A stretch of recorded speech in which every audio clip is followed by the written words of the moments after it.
आज मंगलवार है और मंगलवार के दिन पड़ने वाली प्रदोष व्रत को भौम प्रदोष के नाम से जाना जाता है। इस व्रत को करने से और इसकी कथा सुनने से भगवान शिव प्रसन्न होते हैं तथा सभी मनोकामनाएं पूर्ण करते हैं। इसलिए मंगल प्रदोष व्रत कथा अवश्य सुननी चाहिए, साथ ही दूसरों को भी सुनानी चाहिए। तो आइए श्रवण करते हैं मंगल प्रदोष व्रत कथा। प्राचीन समय की बात है। एक नगर में एक वृद्धा रहती थी। उस वृद्धा का एक ही पुत्र था। वृद्धा की हनुमान जी पर गहरी आस्था थी।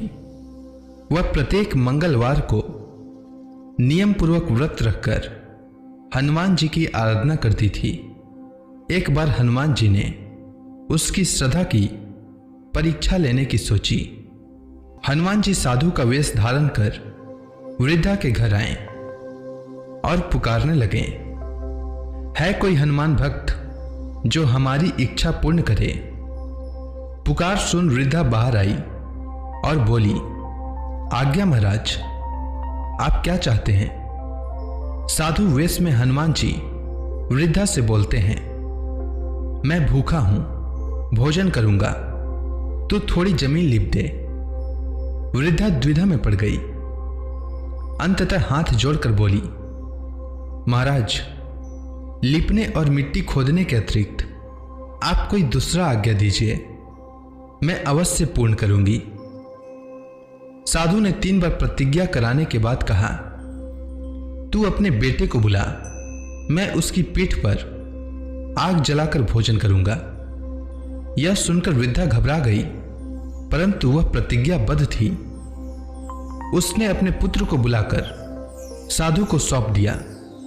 वेशधारी साधु हनुमान जी ने वृद्धा के हाथों से ही उसके पुत्र को पेट के बल लिटवाया और उसकी पीठ पर आग जलवाई। आग जलाकर दुखी मन से वृद्धा अपने घर में चली गई।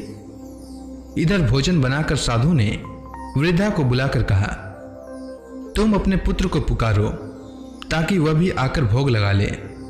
इस पर वृद्धा बोली, उसका नाम लेकर मुझे और कष्ट न पहुंचाओ। लेकिन जब साधु महाराज नहीं माने तो वृद्धा ने अपने पुत्र को आवाज लगाई। आवाज लगाते ही उसका पुत्र तुरंत उपस्थित हो गया। अपने पुत्र को जीवित देखकर वृद्धा को बड़ा आश्चर्य हुआ और वह साधु के चरणों में गिर पड़ी। हनुमान जी अपने वास्तविक रूप में प्रकट हुए और वृद्धा को भक्ति का आशीर्वाद दिया। प्रदोष व्रत की हमारे शास्त्रों में बड़ी महिमा बताई गई है। प्रदोष व्रत के महात्म्य को गंगा के तट पर किसी समय वेदों के ज्ञाता और भगवान के अनन्य भक्त सूत जी महाराज ने शौनक आदि ऋषियों को सुनाया था। सूत जी ने कहा था कि कलयुग में जब मनुष्य धर्म के आचरण से हटकर अधर्म की राह पर जा रहा होगा, जब हर तरफ अन्याय और अनाचार का बोलबाला होगा और मानव अपने कर्तव्य से विमुख होकर नीच कर्म में संलग्न होगा, उस समय पर प्रदोष व्रत ऐसा व्रत होगा जो मानव को शिव की कृपा का पात्र बनाएगा और नीच गति से मुक्त होकर मनुष्य उत्तम लोक को प्राप्त होगा।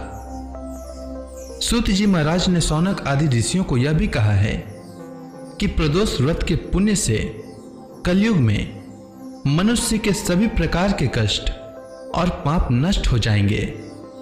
यह व्रत अति कल्याणकारी है।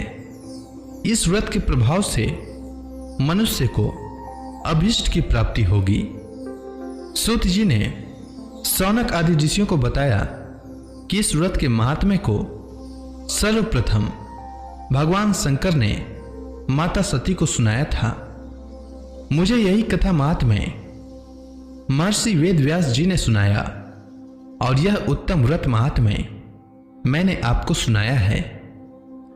प्रदोष व्रत विधान सूत जी ने कहा है कि प्रत्येक पक्ष की त्रयोदशी तिथि के व्रत को प्रदोष व्रत कहते हैं। सूर्यास्त के पश्चात और रात्रि के आने से पूर्व का समय प्रदोष काल कहलाता है। और इस व्रत में महादेव भोले शंकर की पूजा की जाती है। इस व्रत में व्रती को निर्जल रखकर व्रत रखना होता है। प्रातः काल स्नान करके भगवान शिव की बेलपत्र, गंगा जल, अक्षत और धूप दीप सहित पूजा करें। संध्या काल में पुनः स्नान करके इसी प्रकार से भगवान शिव जी की पूजा करें। इस प्रकार प्रदोष व्रत करने से व्रती को